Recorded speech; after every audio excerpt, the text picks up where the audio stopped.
Today, what would it be like if you lost power in your home, perhaps permanently? We'll hear why that could happen because of a surprise attack on the U.S. Plus, we'll look at the heavy flooding in Vermont and the heat wave affecting much of the country, along with how a change in diet brought a man from a wheelchair back to health in just 3 months. We'll have an interview also with Oscar-winning actress Mira Sorvino from the faith-based hit movie Sound of Freedom. It's all today on Newswatch. This is CBN Newswatch.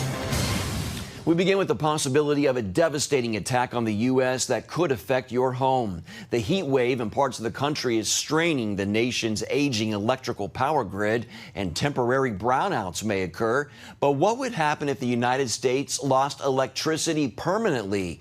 Electromagnetic pulse bomb experts warn America's enemies are already getting ready to launch such a strike. And Gary Lane explains why one expert believes such an attack is inevitable. An electromagnetic pulse bomb, or EMP, is a nuclear weapon designed to explode high up in the atmosphere and knock out a country's electrical power grid. Hits the Earth's surface, feeds into our electrical wiring, it starts shorting out the entire power grid. If they launch 3 missiles, eastern, central, western United States, it would shut our grid down permanently. Historian Dr. William Forstchen is a New York Times best-selling author and expert on EMPs. His new novel is 5 Years After, a political thriller about the aftermath of such an attack. Most people assume Russia or China would be the countries most likely to target the U.S. with an EMP. However, Forstchen believes North Korea is the more likely culprit. Nuclear weapons expert the late Peter Pry agreed.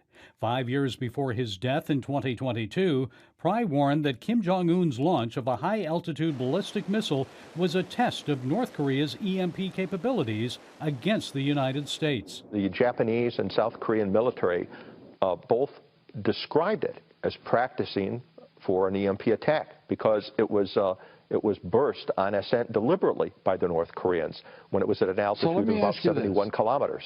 The higher the altitude of the missile, the wider the area of destruction. Pry explained how it would devastate an unprepared United States of America.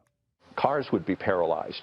Airplanes could fall out of the sky. You'd have natural gas pipeline explosions, nuclear reactor overloads. And worst of all, if you had a protracted blackout, it would be a serious threat to the survival of the American people. No electricity means no pumps to provide enough water needed to irrigate and grow crops. And since America only has a 30-day reserve food supply, 90% of the population would likely die within 1 to 2 years of the EMP attack. So what can be done to protect the nation? Recent legislation sets aside $13 billion to upgrade the U.S. energy grid. But finding the needed replacement parts may be difficult. All those spare parts we need, the big transformers, where do you think they're made? China. We farmed out all the components of our electrical grid decades ago. Forstchen says history proves that societies always use the weapons they develop. He warns the United States cannot sit back and assume an EMP attack will never happen. Why do you think this is likely even imminent? Sooner or later, somebody's going to try to do this. I'm not saying it's going to happen tomorrow, but at some point it will happen. Gary Lane, CBN News. In other news, severe weather is still hammering the country as catastrophic floodwaters are pouring through Vermont and other parts of the Northeast, and more rain is on the way. Meanwhile, landslides destroyed about a dozen homes in California, with more at risk. And on top of all that, intense heat continues to bake the Southwest. Wendy Griffith brings us that story. President Joe Biden has declared a state of emergency in Vermont, where torrential rainfall triggered historic and catastrophic flooding, the worst in nearly 100 years, and more wet weather is on the way. In Montpelier, the state capital, cars floated down streets. Homes and businesses like Andrew Mullins washed out after the area was pounded with at least 8 inches of rain.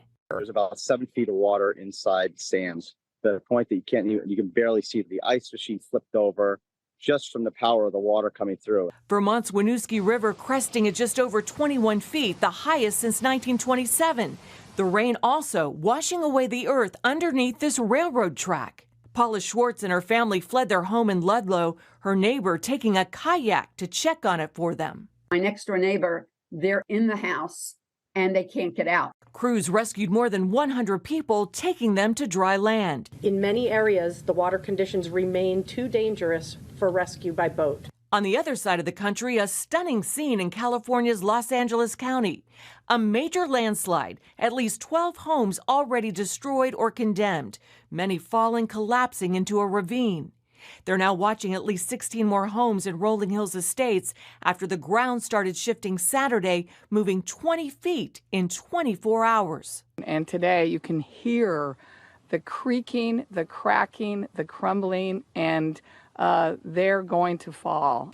Meanwhile, 65 million people from Florida to California are under heat alerts. Phoenix is expecting the 13th consecutive day of temperatures of 110 degrees or higher. Most of California is seeing temperatures more than 15 degrees above normal. Meteorologists predict the heat wave will reach record highs across 10 states later this week and into the weekend. The Northeast bracing for more rain by Thursday and Friday.